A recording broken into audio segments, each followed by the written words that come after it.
Hello everyone. Now let's see the last theory of evolution of species, and that theory is the Hugo de Rice theory of evolution of species by mutation. हमने जब chapter शुरू किया था तब मैंने आपको बताया था chapter will be completed in four major parts. First part will deal with life, origin of life. We have seen how life originated by Oparin Haldane up to Oparin Haldane हमने देखा था मिलर यूरे तक. उसके बाद एक बार life बन गई तो वो एक सेल से और स्पेशीज कैसे तैयार हुए अलग अलग, हम ये चीज अब डिस्कस कर रहे हैं. इसके लिए हमने लेमार्क की थ्योरी देखी थी, वीजमन की थ्योरी देखी थी, ऑगस्ट वीजमन की. उसके बाद डार्विनिज्म पूरा देखा. Darwin is the man, he is regarded as father of evolution who tries to explain how different species evolved by natural selection. अब डार्विन के बाद जब मेंडल का वर्क रीडिस्कवर हुआ, Mendel was there after Darwin during the course of working of Darwin only. तो Mendel के work को rediscover किए थे 1900 के आसपास. और तब 1901 में एक और साइंटिस्ट आया जिसने डार्विन की थ्योरी के आगे थोड़ा सा उसने सोचा और बोला कि नहीं, डार्विन की थ्योरी के हिसाब से जो म्यूटेशन हो रहा, जो कुछ भी चेंजेस आ रहे और नया स्पेशीज बन रहा, तो ये ऐसे नहीं होता. इसमें mutation is another mechanism which works for evolution. तो एक चौथी थ्योरी है इवोल्यूशन ऑफ स्पेशीज की, Hugo de Vries theory of mutation. तो अपन mutation theory given by Hugo de Vries एक शॉर्ट में देख लेते इसका discussion. Write a note on mutation theory, who suggested mutation theory of evolution, ये सब पूछा जा सकता है एमसीक्यू में. सो म्यूटेशन वगैरह हमने जो चीजें हमको और भी अपने को डिटेल में देखने का है, मॉलिक्यूलर बेसिस ऑफ इनहेरिटेंस में, प्लस अपने को कुछ चीजें अपने को देखने की है प्रिंसिपल्स ऑफ इनहेरिटेंस में, तो वहां पे हमको इसके बारे में और ज्यादा रहेगा. बट अभी के लिए तुमको म्यूटेशन क्या है और कैसे mutation, how does it help in evolution of species, ये हमको ये चीज डिस्कस करने की. Okay, so now let's see what is mutation theory. So first of all what is the term mutation. Mutate होना मतलब बदलना, लेकिन बदलाव धीरे धीरे नहीं होके अचानक से हो जाते, उसको बोलते हैं म्यूटेशन. जैसे कि बॉडी के ऊपर एक्सरे गिर गया तो फिर वहां पे म्यूटेशन होता, मतलब क्या, वहां का डीएनए चेंज हो जाता, डिस्ट्रॉय हो जाता. It may cause cancer, it may cause change in shape of body, deformities आ सकती, माल वहां पे के बॉडी के शेप वगैरह चेंज हो सकता. So that change, sudden change is known as mutation. Okay, it is the sudden change in the genetic material, sudden change in the genetic material. The chemicals that induce mutation are called mutagens. जैसे कि अपन ने देखे थे mutation breeding से अपन ने yellow mosaic virus को resistant ऐसी मूंग बीन्स बनाए थे. Okay, so that was due to mutagens. Chemicals डाल के तुम मूंग बीन्स को रेजिस्टेंट बना सकते against the yellow bean mosaic virus. Okay, तो mutation is the sudden change in the genetic material of an organism. अब ह्यूगो डी राइस का क्या बोलना था. This theory was proposed by Hugo de Vries in 1901 and he studied a plant called Enothera lamarckiana. See this pic, this is the Enothera lamarckiana plant. उसकी spelling देख लो, Enothera lamarckiana, also known as evening primrose. So this is the plant, see this one. Okay, तो ये जो plant है इसके ऊपर इसने study किया था. बहुत सुंदर इसके फ्लावर्स है, येलो कलर के, ऐसे उसके जनरली फ्लावर्स रहते हैं एक वाइल्ड वैरायटी में. इसने क्या देखा कि ये जो प्लांट था इसने वहां से उठा के लाया और उनको प्लांटेशन किया उसके सीड्स को. तो सीड्स में उसको ऐसा दिखा, उसने सोचा येलो फ्लावर है तो येलो कलर के फ्लावर वाले प्लांट आने चाहिए. लेकिन कुछ प्लांट्स ऐसे थे, some new plants were different from parent, some different characters, different colored flowers were also produced on the new offsprings. नए जो प्लांट आए सीड्स लगाने के बाद उनमें कुछ अलग कलर के फूल आए, पिंक कलर के, कुछ व्हाइट कलर के, कुछ मिक्स कलर के, उसको कुछ ऐसे अलग अलग ट्रेट्स दिखाई दिए. ट्रेट्स मतलब characters. Okay, so he found that some plants were different from what were the observations made by Hugo de Rice. So he observed when he planted that seeds of Enothera lamarckiana, that is evening primrose. ये भी पूछते हैं what is the material used by Hugo de Rice. Enothera lamarckiana, also known as evening primrose.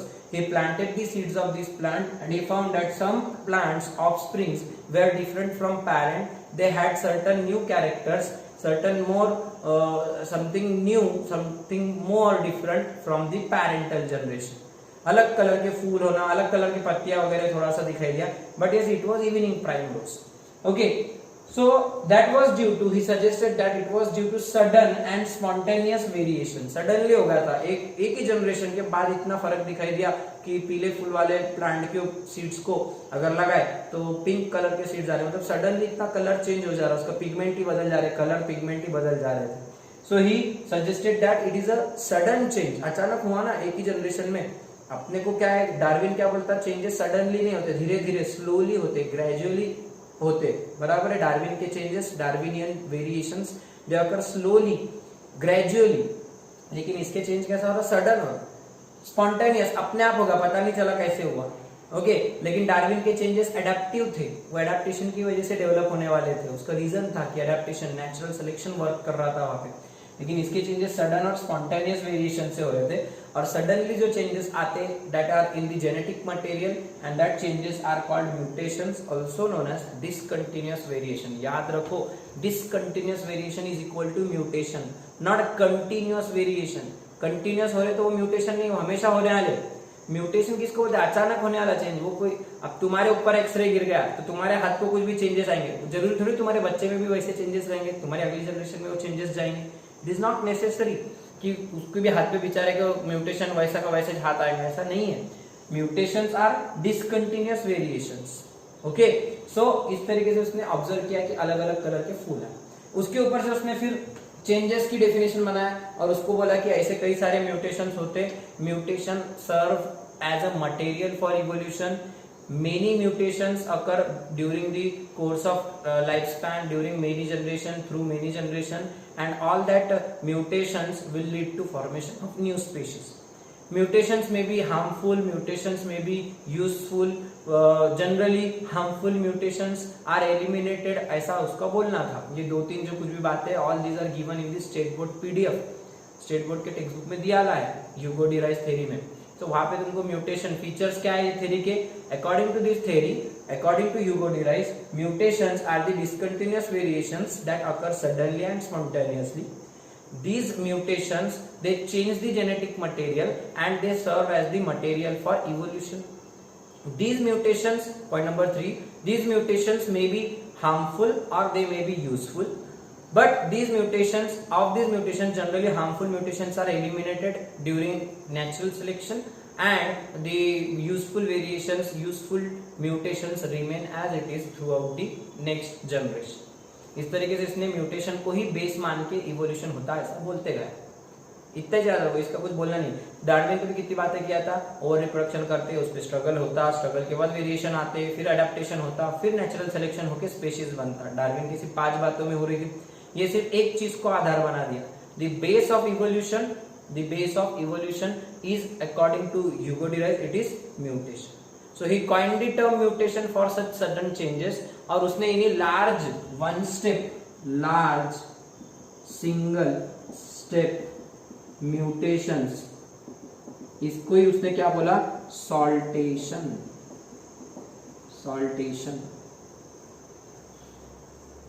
Note this point.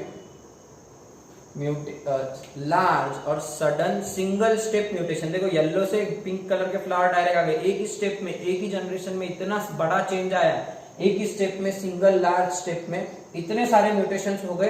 तो उसको क्या बोला, this species is formed by saltation. Single step large mutations. Multi step small mutations नहीं बोल रहा मैं, वो Darwinism है. Multi step small mutations. Multi step, कई स्टेप होते हैं उसमें, कई साल जाते, कई जनरेशन जाते. म्यूटेशन भी नहीं रहते, वो सिंपली वेरिएशन रहते. So they are Darwinian variation. और इसके लार्ज सिंगल स्टेप म्यूटेशंस जो होते हैं, he called it as single step large mutations are called that lead to formation of new species. So this single step large mutations are called saltation according to Hugo de Vries. He coined the term mutation. The term mutation was coined by Hugo de Rice. The mechanism of sudden change is called mutation. It leads to formation of new species. It is called saltation, all these are the terms given by Hugo de Vries. Okay, so इस तरीके से mutation is the sudden heritable change, sudden inheritable changes in the genetic material, and that changes are called mutation, also known as discontinuous variation. तो variation of Hugo de rice अगर देखे तुमने तो comparative देख लो,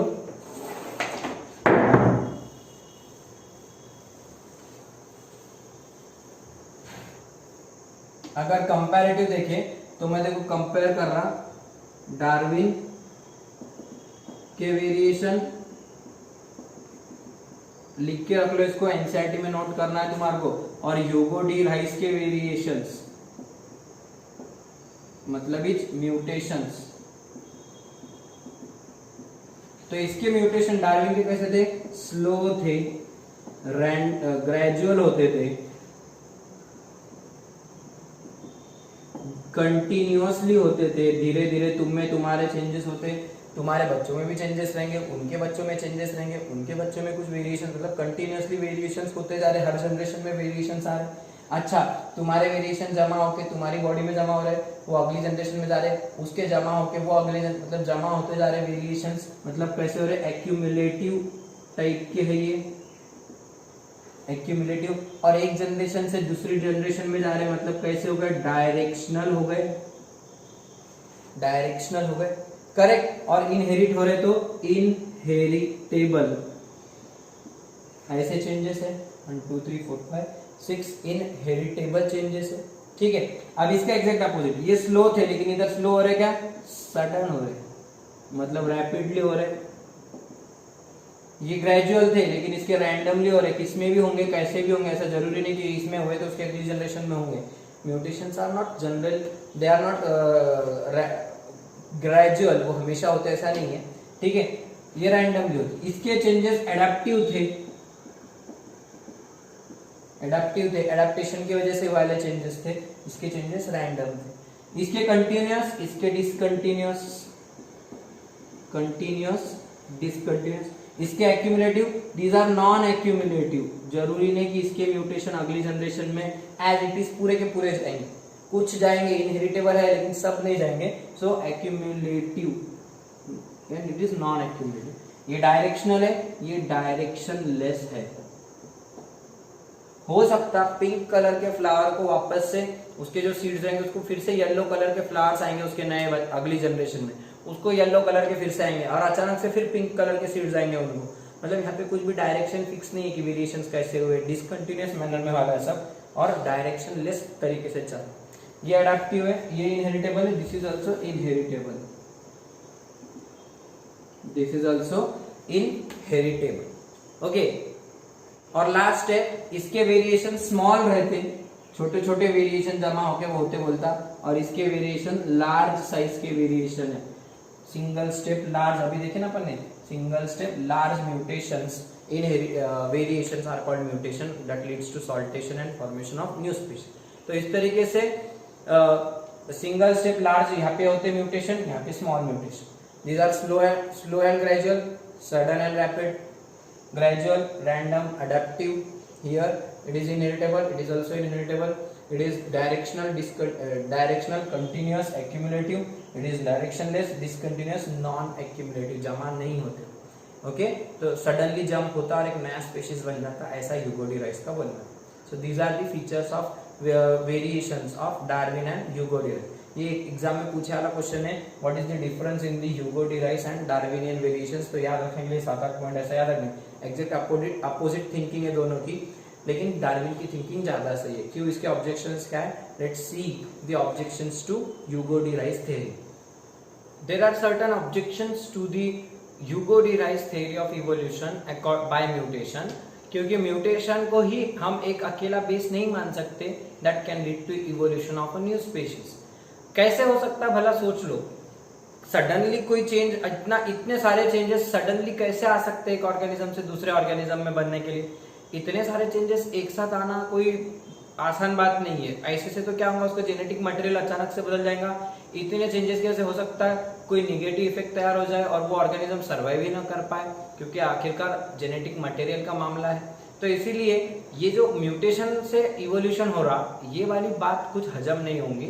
और वही हुआ जब आगे जाके पता चला, ह्यूगो डी राइस ने जो कुछ भी स्टडीज किया था, उन स्टडीज को फिर से कुछ रीडिस्कवर किए, कुछ दे वेर स्टडीड अगेन, तो पता चला कि ये जो म्यूटेशन जिसकी बात कर रहा था, वो म्यूटेशन नाम की चीज की क्या लॉसेस है उसके बारे में पता चला। वही सब मैं बता रहा, what are the objections to Hugo de Vries theory. So first thing was that whatever he observed was not due to actual mutation, that is gene mutation, it was actually due to chromosomal aberration or chromosomal mutation. देखो mutation क्या रहता है? Sudden change in the genome और the genetic material of an organism, sudden change in the genome और the genetic material of an organism. जैसे कि तुम्हारे हाथ के डीएनए पर, सेल्स पर एक्सरे गिरने के बाद, X ray have high energy and it can destroy your DNA, it can change the DNA sequence. अगर तुम्हारे डीएनए की न्यूक्लियोटाइड सीक्वेंस बदल गई तो यहाँ के सेल्स का डीएनए बदल जाएगा। That can activate oncogenes that will become proto oncogenes and it may cause cancerous growth in that area. लेकिन ऐसे म्यूटेशंस होने के लिए क्या है, ऐसे जो चेंजेस हो रहे हैं, these are called mutations.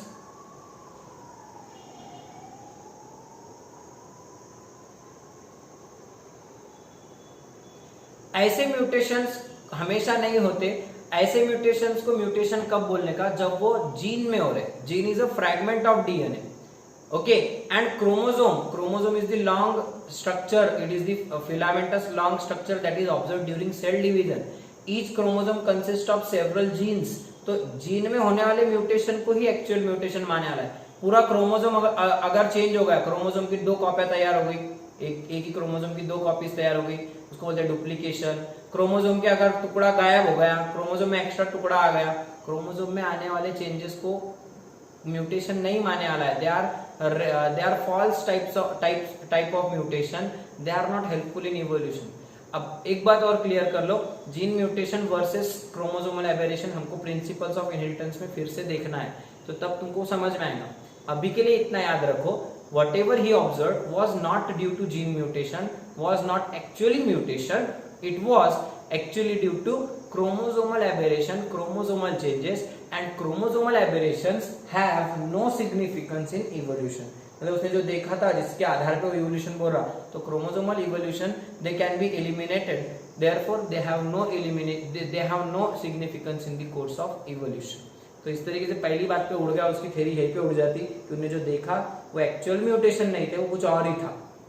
Chromosome बदल गए थे, क्रोमोसोम में नंबर चेंज हुआ होगा, पॉलीप्लॉइडी आ गई होंगी, multiple types of chromosome, copies of chromosome आ गए होंगे, बैलेंस्ड रिंग शेप क्रोमोसोम्स वगैरह कुछ आया, वो जाने तो अपने को देखना नहीं कैसे हुआ, but just it was due to chromosomal aberration, not due to actual gene mutation. दूसरी चीज, the mutation that he observed here were actually non directional, means directionless थे and discontinuous थे, so that cannot become the base for transfer to next generation। जो directionless है, पता नहीं किस direction में जाएंगे, अगली जनरेशन में जाएंगे भी या नहीं जाएंगे। डिसकंटिन्यूअस है अपने आप में, तो मतलब वो क्या हो रहा, फिर स्पेशीज बनने में हेल्प करेंगे या नहीं, ये यहीं पे बात उड़ जाती है। तीसरी बात, mutations are not so common, mutations are not common, very common in the ecosystem, in the organisms. It is very rare, about 1 in millions, कई लाखों में एक आधे को म्यूटेशन होता नेचुरली वगैरह, ओके। तो मतलब ये कोई बहुत कॉमन फिनोमेना नहीं। अब लाखों में से एक को हो रहा, उससे स्पेशीज बनेगा, उनमें फिर लाखों तैयार होने पड़ेंगे, फिर एक में होगा, कितना टाइम लग रहा है इसमें। So therefore mutations are very common, so they cannot become the base for evolution. Then the rate of mutation is again very slow. This is the rate 1 in millions or several millions. They can be have negative effect. They can have negative effects. अभी बताया mutation कुछ harmful भी हो सकते, खराब mutation में तो अपने को बीमारियां हो सकती, कई सारे जीन रिलेटेड जेनेटिक डिसऑर्डर्स हो सकते। तो म्यूटेशंस ऐसा जरूरी नहीं कि नया स्पेशीज ही बनेगा, जनरली म्यूटेशन से नेगेटिव इफेक्ट्स ही ज्यादा होता है। And mutations are generally recessive, but for evolution they should be dominant। ये recessive dominant तुमने शायद मेंडल में पढ़े होंगे, recessive एलील, dominant एलील। तो जनरली म्यूटेशन जो रहते हैं recessive जीन से रिलेटेड रहते हैं, डोमिनेंट जीन से रिलेटेड नहीं रहते। लेकिन इवोल्यूशन होने के लिए क्या चाहिए, इवोल्यूशन होने के लिए they should be dominant, but they are actually generally recessive. So therefore mutation cannot be the base for evolution. So these are the objections to the theory mutation theory of Hugo de rice. और इस तरीके से ये theory को भी हम reject कर सकते हैं. You know mutation can not be the base for evolution. इसका बोलना था mutation is the material for evolution, but mutation can not be the material for evolution because of this objections. Okay, here जो theory is finished. चौथी theory हो गई अपनी. अब last की थ्योरी है जो दुनिया में सबसे ज्यादा मानी जाती है, यूनिवर्सली एक्सेप्टेड थ्योरी है, the modern synthetic theory of evolution और modern synthetic theory of evolution of species. So that will be studied in next lecture.